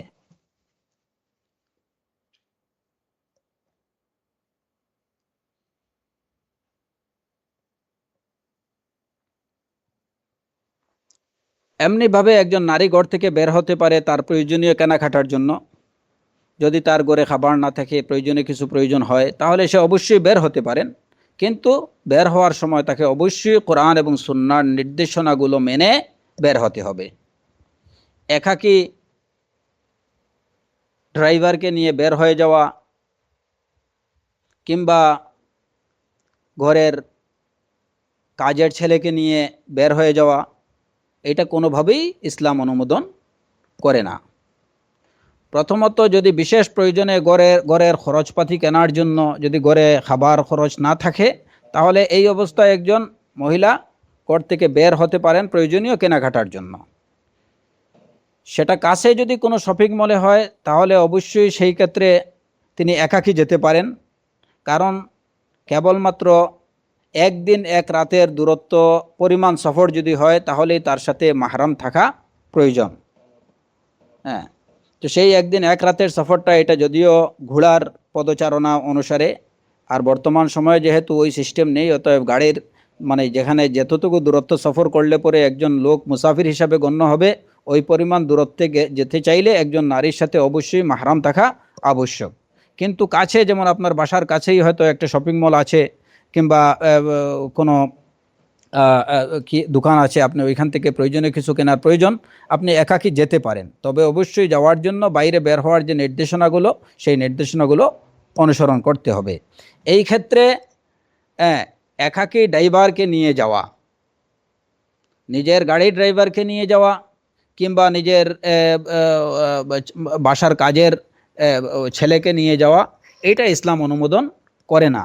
কারণ রাসূলুল্লাহ সাল্লাল্লাহু আলাইহি ওয়াসাল্লাম বলেছেন যে যদি কোনো নারী, একজন নারী এবং একজন পুরুষ একাকী যদি কোনো জায়গায় সমবেত হয় তাহলে তাদের মধ্যে তৃতীয় জন হয়ে থাকে শয়তান। অতএব গাড়িতেই হোক, এই যে এই সময়টুকুতে ড্রাইভার এবং এই নারী, এরা দুজনই না, বরঞ্চ এখানে 3 নম্বর যে থাকবে সে হচ্ছে শয়তান। তাদেরকে যে কোনো ধরনের ওয়াসওয়াসার মধ্যে ফেলে দিতে পারে, তাদেরকে বিভ্রান্ত পথভ্রষ্ট করে ফেলতে পারে। অতএব এই অবস্থায় কেবলমাত্র ড্রাইভারকে নিয়ে বের হওয়া কিংবা কাজের ওই ছেলেকে নিয়ে বের হওয়া, প্রাপ্তবয়স্ক ছেলে যদি হয় তাকে নিয়ে বের হওয়া, এটা ঠিক হবে না। আপনি একাকী চলে যান এবং পরিপূর্ণ হিজাব অবলম্বন করেই আপনি ঘর থেকে বের হন। এমনিভাবে ইলমে দ্বীন অর্জনের জন্য আমরা যেটা প্রথমে আলোচনা করছি, ইলমে দ্বীন অর্জনের জন্য বের হতে পারেন এই নির্দেশনাগুলো অনুসরণ করে। এবং এটা উম্মাহাতুল মুমিনিনদের মধ্যেও তাদের মধ্যে যে দ্বীনি জ্ঞান ছিল এবং ইলমে দ্বীনের ক্ষেত্রে তারা যে কত উচ্চ পর্যায়ের ছিলেন, এটা আমাদের প্রত্যেকেরই জানা। উরওয়া ইবনে জুবাইর রাদিয়াল্লাহু আনহু বলেন, মা রাআইতু আহাদান আ'লামা বিফিকহিন ওয়ালা বিতিব্বিন ওয়ালা বিশি'রিন মিন আয়েশা রাদিয়াল্লাহু আনহা। উরওয়া ইবনে জুবাইর রাদিয়াল্লাহু আনহু বলেন যে আমি ইলমুল ফিকহ, ইলমুত তিব, ডাক্তারি জ্ঞান, ফিকহের জ্ঞান এবং এই যে কাব্য জ্ঞান, কবিতার জ্ঞানে আয়েশা রাদিয়াল্লাহু আনহা থেকে অধিকতর জ্ঞানী কাউকে দেখিনি, অর্থাৎ নারীদের মধ্যে। এমনিভাবে যেমন এই যে বিভিন্ন বিষয়ে পরামর্শের ব্যাপারেও রাসূলুল্লাহ সাল্লাল্লাহু আলাইহি ওয়াসাল্লাম গুরুত্বপূর্ণ পরামর্শ উম্মাহাতুল মুমিনিনদের থেকে, তার স্ত্রীদের থেকে তিনি নিতেন। যেমন দেখা যায় যে উম্মু সালামা রাদিয়াল্লাহু আনহা থেকে রাসূলুল্লাহ সাল্লাল্লাহু আলাইহি ওয়াসাল্লাম তার থেকে গুরুত্বপূর্ণ পরামর্শ নিতেন। হুদায়বিয়ার সন্ধির দিনে যখন মুসলমানরা কোনোভাবেই এটা মেনে নিতে পারছিলেন না যে কাফেরদের সাথে সন্ধি করা, এবং তারা মাথা মুন্ডাতে আগ্রহী হচ্ছিলেন না, কোরবানের পশু জবাই করে ফেলতে আগ্রহী হচ্ছিলেন না। তো এই বিষয়টা নিয়ে রাসূলুল্লাহ সাল্লাল্লাহু আলাইহি ওয়াসাল্লাম প্রচণ্ডভাবে চিন্তিত হয়ে পড়েন। ওই সময় তিনি উম্মুল মুমিনিন উম্মু সালামা রাদিয়াল্লাহু আনহার ঘরে প্রবেশ করেন এবং তাকে পরিস্থিতি ব্যাখ্যা করেন যে এই অবস্থা। তখন উম্মু সালামা রাদিয়াল্লাহু আনহা, এই কঠিন পরিস্থিতিতে উম্মু সালামা রাদিয়াল্লাহু আনহাই রাসূলুল্লাহ সাল্লাল্লাহু আলাইহি ওয়াসাল্লামকে পরামর্শ দিয়েছিলেন, এবং যে পরামর্শটা ছিল একদম 100% ফুলফিল। তিনি রাসূলুল্লাহ সাল্লাল্লাহু আলাইহি ওয়াসাল্লামকে পরামর্শ দিয়েছিলেন যে যেহেতু সাহাবায়ে কেরামরা বিষয়টাকে মেনে নিতে, এই সন্ধিকে তারা মেনে নিতে পারছেন না, তারা মাথার চুল মুন্ডন করছেন না, তারা পশু কোরবানি করে ফেলছেন না, তো আপনি নিজেই বের হয়ে প্রথমে আপনি আপনার নিজের মাথার চুল কেটে ফেলুন। আপনার মাথা মুন্ডায় ফেলুন। তার পরামর্শ অনুযায়ী উম্মে সালামা রাদিয়াল্লাহু আনহার পরামর্শ অনুযায়ী যখন রাসূলুল্লাহ সাল্লাল্লাহু আলাইহি ওয়াসাল্লাম বের হয়ে নিজের মাথা মুন্ডালেন এবং তার কুরবানির পশুকে যখন তিনি নিজের হাতেই জবাই করলেন তাদের সামনে, মুসলমানরা যখন দেখলেন যে রাসূল সাল্লাল্লাহু আলাইহি ওয়াসাল্লাম এই কাজটুকু করছেন, তখন তারা দ্রুত নিজেদের মাথা মুন্ডাতে শুরু করলেন এবং ওই কুরবানির পশুগুলো জবাই করে ফেলতে শুরু করলেন এবং এভাবেই তারা পরিস্থিতি সামাল দেন। তো তাহলে দেখা যায় কি যে মুসলমান নারীরা যুদ্ধের মাঠে যেভাবে তারা সশস্ত্র যুদ্ধ করেছেন, তারা যেভাবে মুজাহিদিনদেরকে ট্রিটমেন্ট দিয়েছেন, তারা তাদের জন্য খাবার পরিবেশন করেছেন, মোট কথা যুদ্ধের ময়দানেও ছিল মুসলমান নারীদের সরব উপস্থিতি। ইলমের মাঠেও তাদের ছিল, দাপটের সাথে তারা ঘুরে বেরিয়েছেন। আমরা এখনও দেখি যে শত শত হাদিস আয়েশা রাদিয়াল্লাহু আনহা থেকে বর্ণিত। তাহলে ইসলাম নারীকে কোন দিক থেকে পিছনে রাখলো? উপদেষ্টা পরিষদেও দেখা যায় উম্মু সালামা রাদিয়াল্লাহু আনহাকে রাসূলুল্লাহ সাল্লাল্লাহু আলাইহি ওয়াসাল্লাম রেখেছেন, এবং কোন সময়ে? অত্যন্ত সেনসিটিভ মুহূর্তে, যুদ্ধের সময়, যুদ্ধের মাঠে, সুলহে হুদায়বিয়ার সময়, যখন মুসলমানরা একটা একটা একটা চরম উৎকণ্ঠার মধ্যে, চরম কঠিন পরিস্থিতির মধ্যে রাসূলুল্লাহ সাল্লাল্লাহু আলাইহি ওয়াসাল্লাম তার থেকে পরামর্শ নিয়েছেন। ইসলাম নারীদেরকে অবমূল্যায়ন কোন দিক থেকে করছে?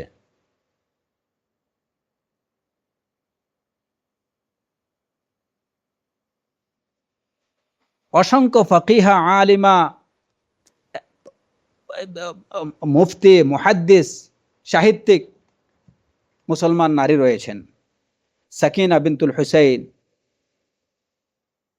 ও সৈয়দা নফিসা, এরা একদিকে যেমন আলিমা ছিলেন, ফাকিহা ছিলেন, আদিবাও ছিলেন। ডাক্তারি বিজ্ঞানেও মুসলমান নারীরা এগিয়েছিলেন। বনি উমাইয়ার যুগে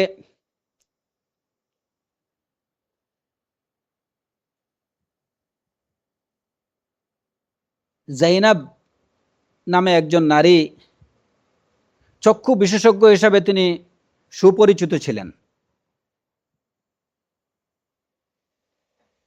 উমাইয়া শাসনামলে জাইনাব নামে একজন নারী চক্ষুরোগ বিশেষজ্ঞ হিসাবে তিনি সুপরিচিত ছিলেন। এমনকি ওই যে তখনকার কবিরা তাকে নিয়ে কবিতা রচনা করতেন। ইবনু আসাকির বর্ণনা করেছেন যে তার নারী শায়েখ ছিলেন ৮০ জনের উপরে।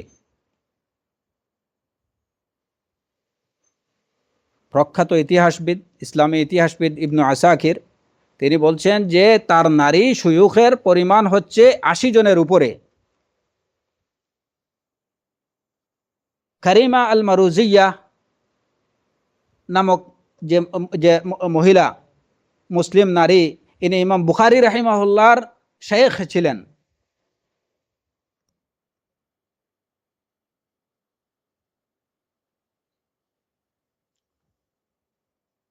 তো এইভাবে সর্বক্ষেত্রেই দেখা যায় মুসলমান নারীদের সরব পদচারণা।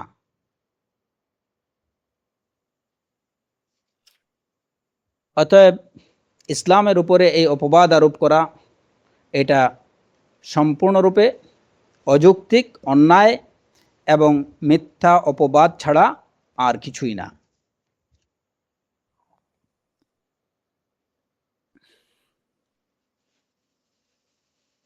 রাসূলুল্লাহ সাল্লাল্লাহু আলাইহি ওয়াসাল্লাম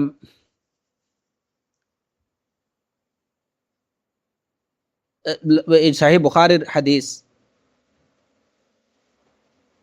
যেখানে রাসূল সাল্লাল্লাহু আলাইহি ওয়াসাল্লাম বলেছেন, কাদ উযিনা লাকুন্না আন তাখরুজনা লিহাওয়াইজিকুন্না, কাদ উযিনা লাকুন্না আন তাখরুজনা লিহাওয়াইজিকুন্না, যে তোমাদেরকে অনুমতি দেওয়া হয়েছে তোমরা নিজেদের প্রয়োজনে ঘর থেকে বের হতে পারো।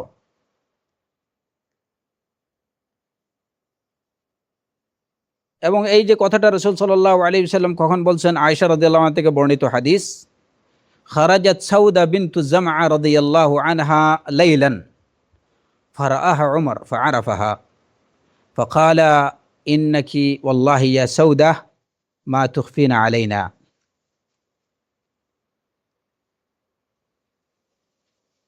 فرجعت إلى النبي صلى الله عليه وسلم فذكرت ذلك له وهو في حجرتي يتعشى وإن في يده لعرقا فأنزل عليه فرفع عنه وهو يقول قد أذن لكنا أن تخرجنا لحوائجكنا। ঘটনা হলো যে এক রাতে সৌদা বিনতু জামআ রাদিয়াল্লাহু আনহা তিনি বের হয়েছেন। তো ইতিমধ্যে ওমর রাদিয়াল্লাহু আনহু তাকে দেখে ফেললেন এবং তাকে বললেন, ইয়া সাউদা মা তাখফিনা আলাইনা, যে তুমি আমাদের কাছে অপরিচিত না, আপনি আমাদের কাছে অপরিচিত না। তো সৌদা বিনতু জামআ রাদিয়াল্লাহু আনহা তিনি রাসূলুল্লাহ সাল্লাল্লাহু আলাইহি ওয়াসাল্লামের কাছে ফিরে গেলেন। তো আয়েশা রাদিয়াল্লাহু আনহা বলেন যে ওই সময় রাসূল সাল্লাল্লাহু আলাইহি ওয়াসাল্লাম আমার রুমে রাতের খাবার খাচ্ছিলেন এবং এমত অবস্থায় তার কপাল থেকে ঘাম ঝরছিল। তো এই অবস্থায় যখন রাসূল সাল্লাল্লাহু আলাইহি ওয়াসাল্লামের মানে এই অবস্থায় তার উপরে ওয়াহী নাজিল হতো, তখন তার কপাল থেকে ঘাম ঝরতো। এরপরে কিছুক্ষণ পরে যখন তিনি পুরো স্তম্ভিত ফিরে পেলেন, ওয়াহীর ভাব তার থেকে কেটে গেল, তখন রাসূলুল্লাহ সাল্লাল্লাহু আলাইহি ওয়াসাল্লাম বললেন, কাদ উযিনা লাকুন্না আন তাখরুজনা লিহাওয়াইজিকুন্না, তোমাদেরকে অনুমতি দেওয়া হয়েছে যে তোমরা তোমাদের প্রয়োজনে বের হতে পারবা। একদম স্পষ্ট বিষয়। অতএব ইসলাম নারীকে গৃহবন্দী করে রাখে, এই কথাটা ইসলামের প্রতি চরম অন্যায়, চরম অপবাদ। তারপরে আমরা দেখি যে নারীর অধিকার সংরক্ষণে ইসলাম থেকে, দ্বীনে ইসলাম থেকে বেশি সুচ্ছার অন্য কোনো ধর্ম বা অন্য কোনো মতবাদ, ইসলাম নারীদের অধিকার সংরক্ষণে যতটুকু সুচ্ছার, অন্য কোনো ধর্ম বা কিংবা অন্য কোনো মতবাদ ততটুকু সুচ্ছার অবশ্যই না। নারীদের অধিকার সংরক্ষণের প্রতি সবচেয়ে বেশি গুরুত্ব প্রদান করেছে ইসলাম। অন্যান্য যত নারীবাদী সংগঠন আছে, যত অন্যান্য যারা এই যে নারীদের ফ্রিডম নিয়ে কথাবার্তা বলে, প্রকৃত অর্থে এরা নারীদের অধিকার ক্ষুণ্ণ করার কাজেই লিপ্ত, প্রচেষ্টায় লিপ্ত।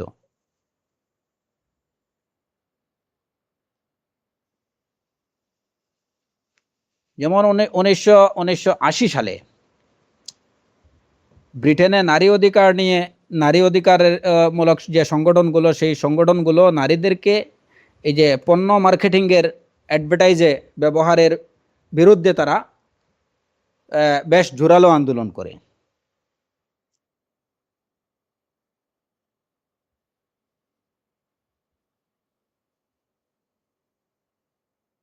কিন্তু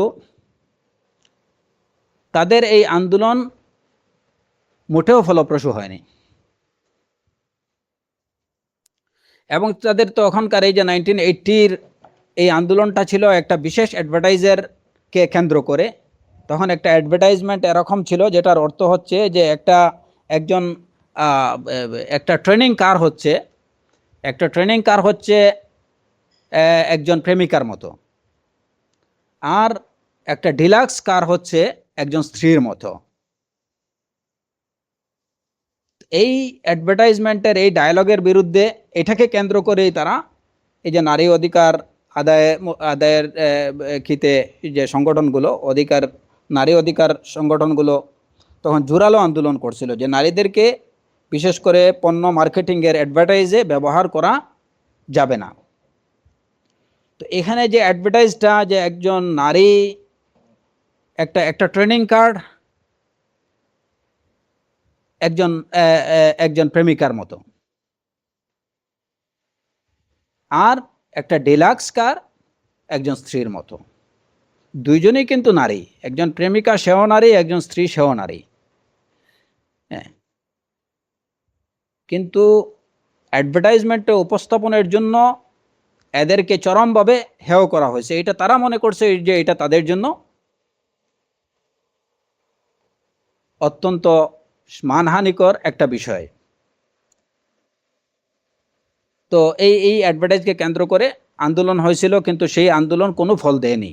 নারীরা অনেক আগে থেকে এই পণ্য মার্কেটিংয়ের অ্যাডভার্টাইজমেন্টে তারা ব্যবহৃত হয়ে আসছে এবং এখনও হচ্ছে। তাদেরকে প্রতিনিয়ত ব্যবহার করা হচ্ছে। সুবিধাবাদীরা এবং পুঁজিবাদীরা নিজেদের পণ্য বাজারজাতকরণের জন্য তারা নারীদেরকে ব্যবহার করছে অত্যন্ত নগ্নভাবে এবং চরম অবমাননাকর বিভিন্নভাবে উপস্থাপন করে, অত্যন্ত নির্লজ্জভাবে তাদেরকে উপস্থাপন করে। এইটা গোটা নারী জাতির প্রতি। এটা শুধুমাত্র যদি আমরা একজন নারী সে একজন মানুষ, মুসলিম হোক অথবা অমুসলিম হোক, এই বাজেভাবে নারীদেরকে পণ্য বিপণনে উপস্থাপন করা, মার্কেটিং অ্যাডভার্টাইজমেন্টে উপস্থাপন করা, এটা গোটা নারী জাতির জন্য অত্যন্ত লজ্জাজনক এবং অত্যন্ত অপমানজনক।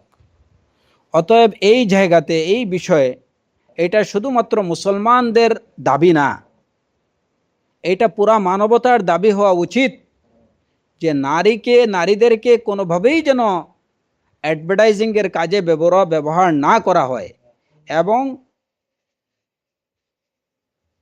পণ্য মার্কেটিংয়ের কাজে যেন তাদেরকে ব্যবহার করা না হয়। এটা পুরা সমগ্র নারী জাতির প্রতি একটা অবমান। এই বিষয়ে সবারই সোচ্চার হওয়া উচিত যাদের মধ্যে বিবেক আছে।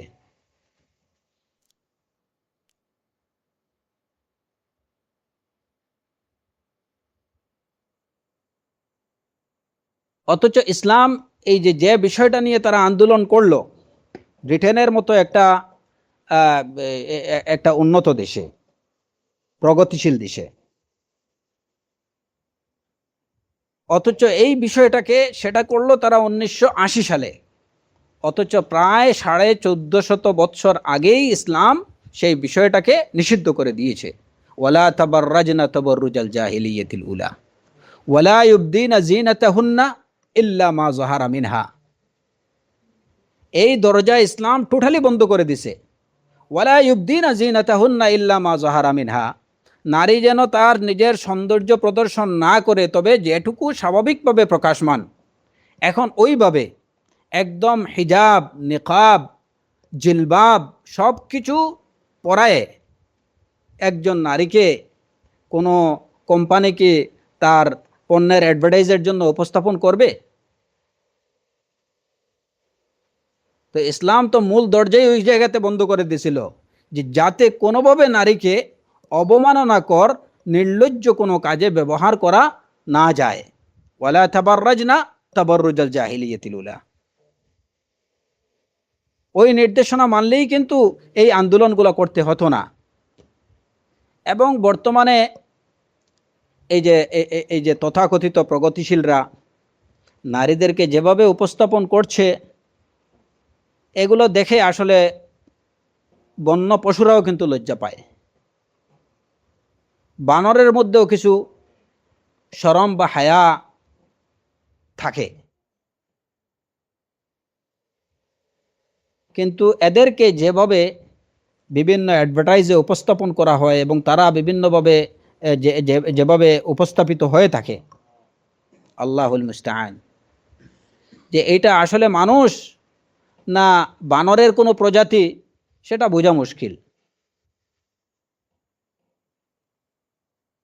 আর এই কাজগুলোতে এই অপসংস্কৃতিগুলো আমাদের মুসলমান নারীদেরকেও গ্রাস করছে। মুসলমান ঘরের মেয়ে সেও কিন্তু ওইভাবে নির্লজ্জভাবে শুধুমাত্র টাকা কামানোর জন্য নির্লজ্জভাবে বিভিন্ন অ্যাডভার্টাইজে উপস্থিত হচ্ছে, বিভিন্ন পণ্যের মার্কেটিংয়ের কাজে ব্যবহৃত হচ্ছে। ইসলামের নির্দেশনাগুলো মানার মধ্যে নারী জাতির সম্মান, সম্ভ্রম সব কিছুই সুরক্ষা পায় এবং সেই সুরক্ষা দেওয়ার জন্যই ইসলাম তার নির্দেশনাগুলো দিয়েছে।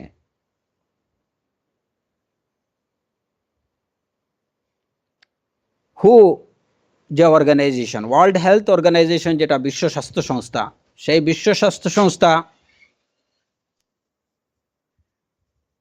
গোটা বিশ্বের সব দেশ এবং রাষ্ট্রের প্রতি তাদের একটা আহ্বান ছিল যে মাতৃকালীন ছুটি 3 বছর করা হোক। মাতৃকালীন ছুটি 3 বছর নির্ধারণ করা হোক, যে এর মধ্যে কর্মজীবী মহিলারা যারা আছেন এই সময়টাতে তাদের নিয়মিত বেতন দেয়া হোক এবং তারা এই 3 বছর অতিক্রম করার পরে পুনরায় তারা তাদের কাজে তাদের যোগদানের সুযোগ দেয়া হোক। এই দাবি ছিল হুর, ওয়ার্ল্ড হেলথ অর্গানাইজেশনের। কিন্তু এই দাবির প্রতি এই যে আধুনিক রাষ্ট্রগুলো কেউ কোনো সাড়া দেয়নি।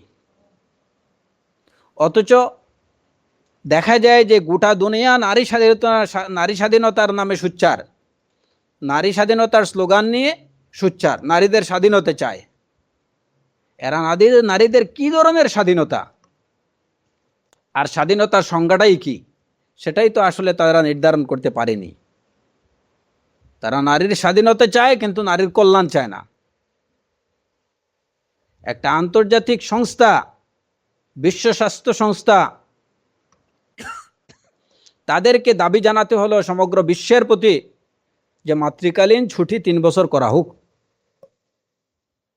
কিন্তু না, নারী স্বাধীনতার স্লোগানে যারা সোচ্চার তারা নারীর কল্যাণমূলক এই দাবির প্রতি বৃদ্ধাঙ্গুলি প্রদর্শন করে, আদৌ তারা কর্ণপাত করেনি।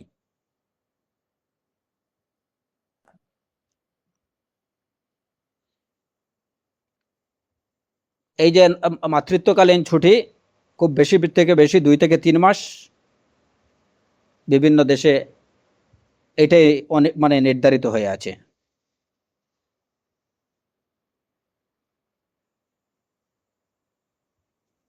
অথচ প্রায় 1,500 বছর আগে ইসলাম নারীর প্রতি এই মর্যাদা পোষণ করে রাখছে, ইসলাম নারীকে এই মর্যাদা দিয়ে রাখছে। ওয়া হামলুহু ওয়া ফিসালুহু 30 শাহরা ওয়া আলাল মাউলুদি লাহু রিজকুহুন্না ওয়া কিসওয়াতুহুন্না বিল মা'রুফ। সূরাতুল বাকারার 232 নম্বর আয়াতে প্রায় 1,500 বছর আগে ইসলাম এই নির্দেশ দিয়ে রাখছে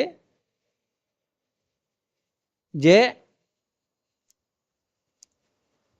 ওয়া আলাল মাউলুদি লাহু রিজকুহুন্না ওয়া কিসওয়াতুহুন্না বিল মা'রুফ। সন্তান প্রসবের পর নারীর ভরণ পোষণের সুন্দরভাবে তার ভরণ পোষণ করবে পুরুষ। সন্তান জন্ম দেওয়ার পর একজন নারীর ভরণ পোষণ করবে তার স্বামী। ওয়া আলাল মাউলুদি লাহু রিজকুহুন্না ওয়া কিসওয়াতুহুন্না বিল মা'রুফ। এমনকি ওই সময় যদি নারী তালাক প্রাপ্ত হয়ে যায় তারপরেও নারীর ভরণ পোষণ তাকে দিতে হবে স্বামীকে। স্বামী ওই নারীর ভরণ পোষণ দেবে, ইসলাম সেটা ওয়াজিব করে দিয়েছে।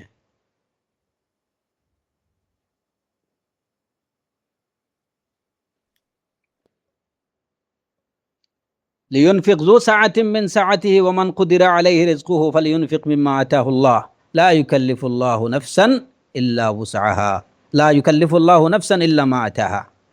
প্রত্যেকে এই সময়ের মধ্যে একজন স্বামীকে অবশ্যই তার স্ত্রীকে ভরণ পোষণ দিতে হবে।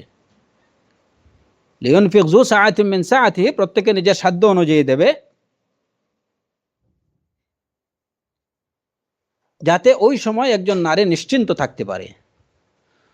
তো যে আহ্বান বিশ্ব স্বাস্থ্য সংস্থা গোটা বিশ্বের প্রতি জানালো যে মাতৃকালীন ছুটি 3 বছর দেওয়া দরকার, সেই নারী স্বাধীনতার নামে সোচ্চার দেশগুলো তাদের এই আহ্বানের প্রতি বৃদ্ধাঙ্গুলি দেখালো। হুর দাবি ছিল 3 বছর, ওই জায়গাতে প্রায় সব দেশে কমে বেশি 2-3 মাসের বেশি মাতৃকালীন ছুটি দেওয়া হয় না। অথচ ইসলাম এই নির্দেশনা দিয়েছে যে একজন নারী যদি তালাকপ্রাপ্ত হয়ে যায় এই সময়ে, তারপরেও সন্তান জন্ম দেওয়ার পরে একজন নারীকে ভরণ পোষণ দিতে হবে তার স্বামী কর্তৃক।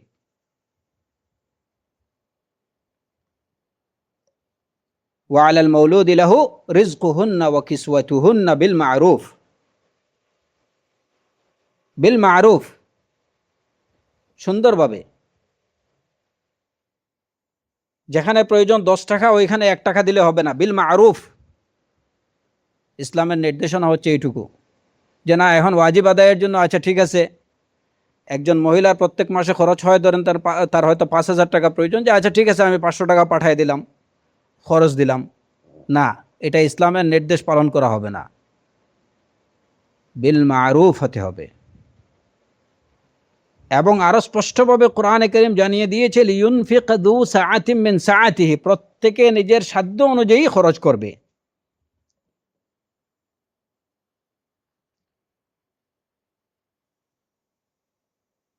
অতএব নারী অধিকার সংরক্ষণ কে করলো, ইসলাম না অন্য কেউ? এরপরে আমরা দেখি যেমন ইসলামে একজন নারী বিয়ের পরেও নিজের নাম তার পিতার নামের সাথে তাকে যুক্ত রাখতে হয়।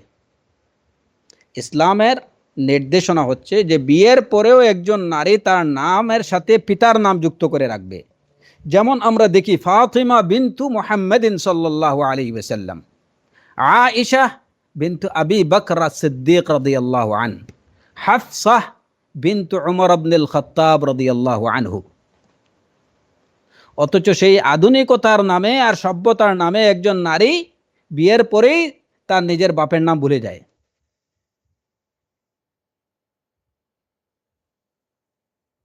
ওই জায়গাতে তার স্বামীর নাম যুক্ত হয়ে যায়। তো যেখানে একজন নারী তার নিজের বাপের নামই ভুলে গেল, যে সভ্যতা, যে আধুনিকতা, যে প্রগতিশীলতা একজন নারীকে তার বাপের নাম ভুলিয়ে দিল, এটা কি ধরনের আধুনিকতা, কি ধরনের সভ্যতা এবং কি ধরনের জাস্টিস তার প্রতি?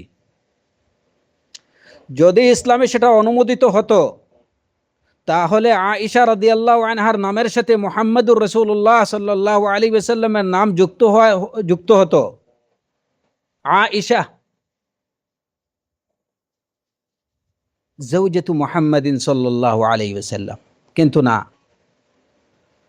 আমরা ইসলামের পরিভাষাগুলোতে, সুন্নাতে এরকম কিছু দেখি না। আমরা আয়েশা রাদিয়াল্লাহু আনহার নাম যখনই দেখি সেখানেই দেখি বিনতু আবি বকর। আমরা হাফসা রাদিয়াল্লাহু আনহার নাম যখনই দেখি সেখানে দেখি বিনতু উমর। আমরা খাদিজা রাদিয়াল্লাহু আনহার নাম যেখানে দেখি বিনতু খুওয়াইলিদ।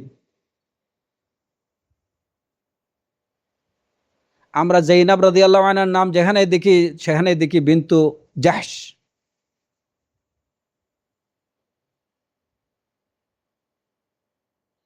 ইসলাম বিয়ের পরেও নারীকে তার পিতৃ পরিচয় বহাল রাখার নির্দেশ দিয়েছে। কিন্তু আধুনিক সভ্যতায় একজন নারী বিয়ের পরে তার নামের সাথে নিজের পিতার নাম যুক্ত রাখতে পারে না।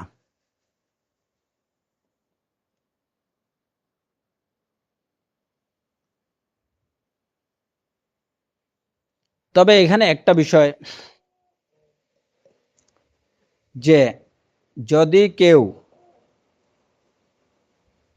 অর্থের দিক ঠিক রেখে নিজের নামের সাথে স্বামীর নাম যুক্ত করার পরে যদি তার পিতার নামকে সংযুক্ত রাখে, তাহলে সেটা ইসলামের দৃষ্টিতে নাজায়েজ না। তাহলে সেটাই নাম, নাম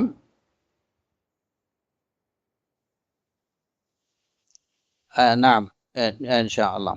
আমি আমি নাম আমি ইনশাআল্লাহ কিছুক্ষণের মধ্যে এটা কি শেষ করছি, এরপরে কোয়েশ্চেন নেবো ইনশাআল্লাহ। জি, আল্লাহ বারিক ফিক আফিক বারাক। নাম তো মাসআলা হচ্ছে যে যদি কোনো নারী তার নামের সাথে নিজের স্বামীর নাম যুক্ত করে এবং এরই সাথে যদি তার পিতার নাম যুক্ত থাকে, তাহলে সেটা ইসলামের দৃষ্টিতে নাজায়েজ না।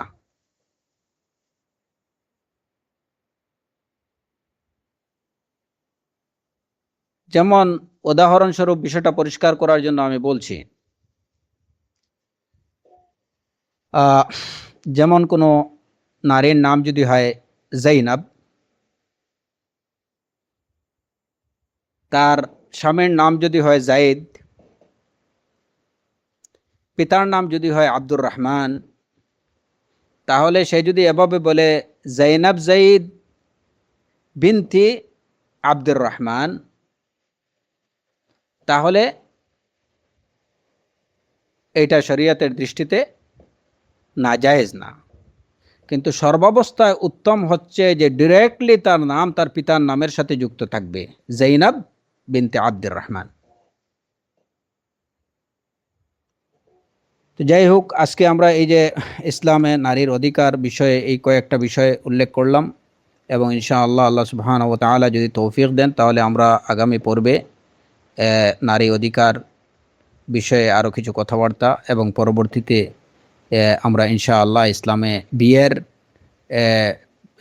যে পদ্ধতি, সুন্নাহসম্মত পদ্ধতি কি, বিয়ের জন্য কী ধরনের কনে চয়ন করতে হয় বা কনে চয়নের পদ্ধতি কি, ইনশাআল্লাহ এই বিষয়গুলো, এবং শরিয়া সম্মত ভালোবাসা কি এবং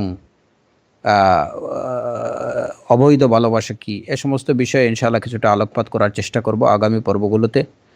আল্লাহ সুবহানাহু ওয়া তাআলা আমাদের প্রত্যেক মুসলিম এবং মুসলিমাকে দ্বীনে ইসলামের নির্দেশনাগুলো সঠিকভাবে মেনে চলার তৌফিক দান করুন, এবং আমাদেরকে